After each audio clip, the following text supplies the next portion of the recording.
Olá pessoal, tudo bem? Radiofrequência, bioestimulador de colágeno, ácido salicílico e Sculptra pro bumbum. Essas são 4 das dúvidas que eu separei para a gente conversar hoje, nessa nossa série em que as suas dúvidas viram vídeo e eu só tenho a agradecer por cada uma delas, porque sem dúvida alguma, além do bom conteúdo e do bom bate-papo que cada uma delas gera, elas significam sim para mim, e eu consigo perceber isso com clareza, o dispensar de tempo e energia de cada um de vocês, e eu só tenho a agradecer por isso, tá certo?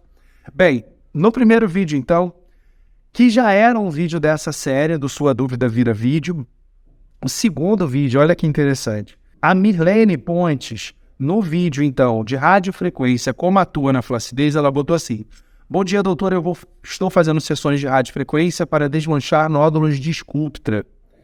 E aí ela botou uma carinha ali, né, de suada, inclusive. Ih, rapaz. Mas não tive resultado de nada, ou seja, dinheiro jogado fora. A biomédica me indicou a fazer por nascer nódulos de Sculptra tardio. Já é 5 meses, sofro com esses nódulos na zona do pescoço. Bem, Milene, vamos lá. Ótima dúvida sua, porque ela fala sobre um evento adverso dos bioestimuladores de colágeno, e isso tanto pode acontecer, pessoal, com ácido polilático, no caso da pergunta dela em relação ao Sculptra, a marca comercial utilizada pela biomédica, quanto com a hidroxiapatita, também nas suas diferentes marcas comerciais. E de uma maneira rápida, o que a gente pode falar sobre esses eventos adversos, que são as nodulações e ou granulomas? A diluição não tão correta, a aplicação dessa solução total final no que diz respeito também à sua diluição, quer dizer, então ter colocado ali num dado ponto uma solução um pouco mais concentrada em solutos, vamos lembrar desses termos da química para a gente não estar falando nem da hidroxiapatita, nem do ácido polilático exatamente, mas de uma solução que tem soluto, né, tem um negocinho ali que a gente vai diluir num solvente. Então, o ideal é que a gente administre uma solução total final em que esse soluto foi absolutamente diluído pelo solvente e não que ainda contenha algum tipo de partícula. Por que isso? Porque senão a gente corre o risco de bioestimular de maneira exacerbada o colágeno num dado ponto. Então, a diluição, para mim, é uma das principais variáveis que respondem pelo problema. E o plano de aplicação, tá? Com relação ao paciente, porque sim, Milene, você não está livre disso. Com relação ao paciente, o dever de casa não ter sido feito de maneira adequada. Também é uma variável que a gente precisa considerar. Eu não estou colocando, portanto, a culpa nem na biomédica, nem em você. Eu estou rapidamente levantando aqui todas as variáveis possíveis, tá? E aí, por que eu disse em relação ao paciente? Porque a gente tem que fazer o método 555 ou a regra dos 5, cada empresa chama de um jeito, é mais do mesmo. Massagens vigorosas. E aí no pescoço é vigorosa, é como se estivesse fazendo uma massagem lá na traqueia, tá? Pra gente exagerar e vocês entenderem a proposta.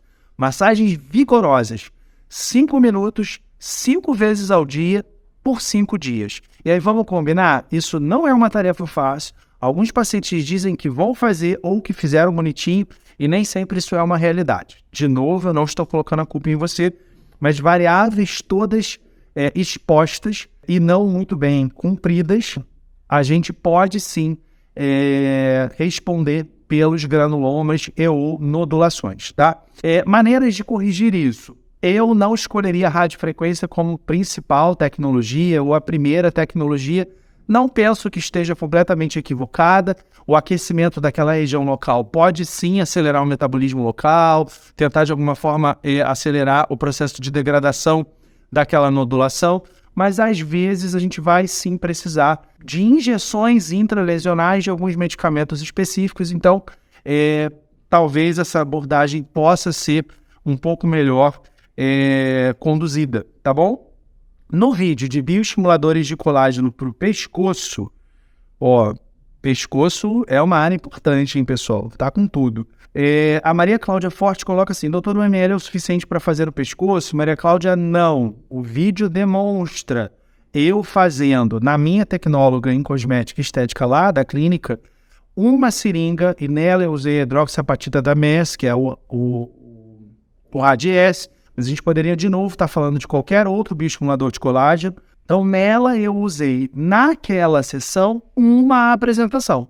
Mas o número de sessões e o número de apresentações, ele depende de algumas variáveis que vão vir da anamnese, que é a história clínica, a conversa técnica que a gente tem com vocês na consulta, e por isso que consulta, pessoal, não pode ser algo gratuito. Por isso que a consulta em cosmetria é algo, vou aproveitar esse parênteses, que é um desabafo que eu quero ter a oportunidade de fazer aqui. Por isso que consulta médica em cosmetria, mas eu vou fazer o procedimento. Ok, mas a sua consulta é muito importante. Ela é muito importante, ela deve ser feita com calma, com decência técnica, com decência ética. Ela tem que ter um registro bem feito em prontuário, a análise facial ou corporal precisa ser bem conduzido. E do ponto de vista prático, vamos ser bem claro e bem honesto aqui. Luz está acesa, ar-condicionado está ligado, o consultório foi limpinho, todo mundo tomou aguinha, cafezinho. Então, assim, existe um custo operacional, né? Para o doutor ou para a doutora estarem ali naquele consultório por 1h30 a 2 horas fazendo uma primeira vez. E aí é muito complicado quando o paciente pergunta, mas precisa pagar consulta? Como assim? Porque não é uma lojinha de bioestimulador de colágeno, não é uma lojinha de fazer procedimento, tá? Talvez por isso a gente veja tantas complicações e tantos eventos adversos. É verdade. E eu quero aproveitar aqui para fechar o parênteses de uma maneira um pouco mais significativa, tá?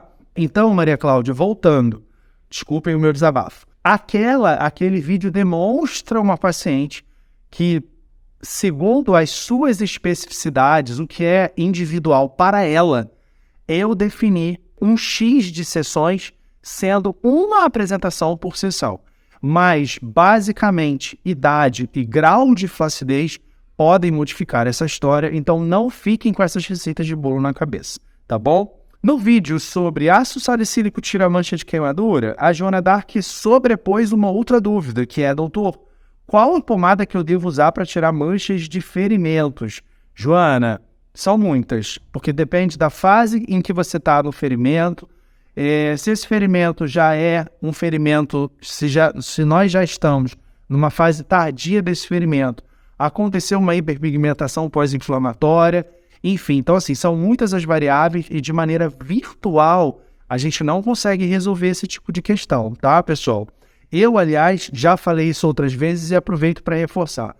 Eu sou um profissional da cosmetria, da dermatologia estética, que cada vez mais me identifico com a necessidade insubstituível do encontro físico e pessoal, e muito pouco da telemedicina, tá? Talvez a telemedicina, quer dizer, essa consulta à distância, essa tentativa de avaliação à distância, seria muito mais para amarrar algumas questões num paciente que vem de longe, que está tentando, tem uma disponibilidade de tempo um pouco constrita, e aí a gente poderia, através de um encontro online, já parar algumas arestas, já ajustar algumas questões. Mas se essa não é a sua necessidade, prefira o tempo dos encontros físicos, tá certo? E para a gente terminar, no vídeo de escultura para bumbum, a Ana Brandão coloca assim, doutor Leonardo, saberia dizer qual o tamanho ideal para o bumbum da brasileira? Ana, não tem isso, para com isso. Porque assim, aí, ainda que tivesse, vamos lá, todas as mulheres, então, seriam apenas belas se tivessem aqueles X centímetros de bumbum? Não tem cabimento isso. Não tem como uma mulher de 1,60 m precisar ter a mesma medida de bumbum do que uma mulher de quase 1,80 m, de uma estrutura mais mignon, outra de uma estrutura mais larga, maior. Então, assim, não é sobre o tamanho, é sobre o volume, a projeção, o contorno, a maneira harmoniosa como esse glúteo participa da silhueta corporal, tá? Então, pararmos com essas ideias muito práticas, objetivas, de parâmetros. Medicina não é uma ciência exata. Eu brinco sempre assim, é lá para o engenheiro, porque ou é naquele ângulo ou não é, senão a coluna do prédio vai cair. Na medicina não é bem assim. O que funciona para você num ângulo, fazendo analogia boba, pode funcionar para uma outra pessoa num ângulo completamente diferente.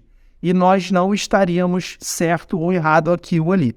Entendeu a questão? Pessoal, de qualquer forma, brigadaço por todas as dúvidas.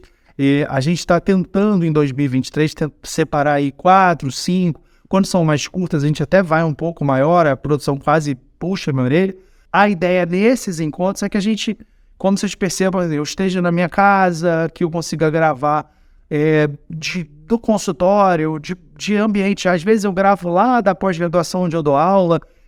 Então, assim, a ideia desse tipo de vídeo é que nós sejamos, sim, um pouco mais informais. Então, vocês percebem menos produção, menos edição, né? A qualidade do áudio. Às vezes eu acho até que eu estou gritando aqui, porque como não tenho o microfone, eu não coloco o microfone nesse dia, eu tento talvez compensar com o volume da voz. E, enfim, eu espero que eu esteja acertando. Deixa nos comentários pra gente, inclusive, as tuas críticas construtivas em relação a essa série.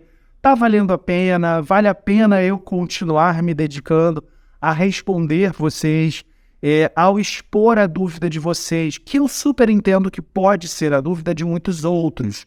Então essa foi uma das minhas motivações também para trazer esse tipo de conteúdo. Mas vale sempre a pena a gente parar para refletir se esse tipo de prática é correta, é adequada, é conveniente, se vale a pena a gente continuar a persistir, tá certo? E tenta se apresentar para mim, sempre que você for deixar a tua dúvida, pelo menos diz teu nome e de que estado você é. Se você for um profissional de saúde, teu nome, tua idade, em que profissão você se encontra, para a gente ir cada vez conhecendo um pouco mais e melhor a nossa audiência, tá bom? E claro, que eu não quero terminar esse vídeo, deixar de terminar esse vídeo sem pedir a vocês aquele óbvio do YouTube, mas o óbvio que precisa ser dito, né?